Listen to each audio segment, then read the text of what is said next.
man o mga lokal man, mga Pilipino o yung mga dayuhan.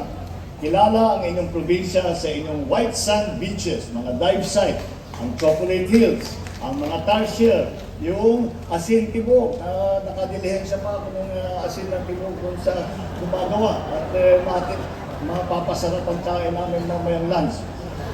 Pati na sa Kalamay na talaga namang napakasarap na kaya paborito itong gawing pasalubong ang lahat ng pumapasing industriya dito sa Bohol.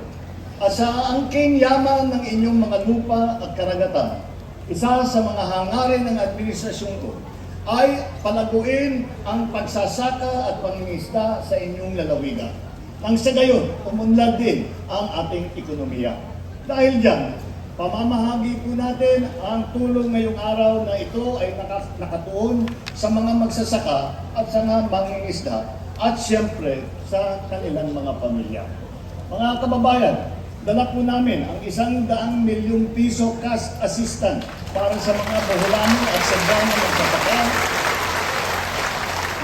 at mangingisda at para sa kanilang pamilya.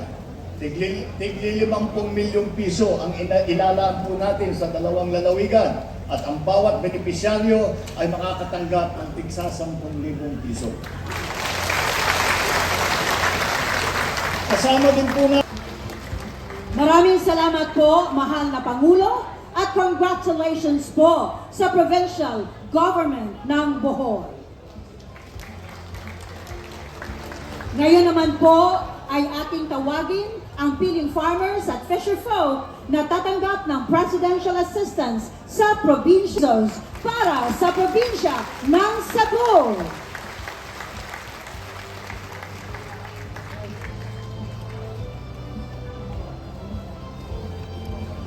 Congratulations po sa Provincial Government of Cebu at muli maraming salamat po sa ating mahal na Pangulo para sa inyong tulong sa ating farmers, fisher folk at kanilang mga pamilya.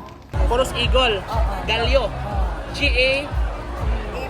GALLO, taga, asan ito? Poro? Poro nga, saan yung tanong galing, mais? Mais, balanghoy, Ah, kanan.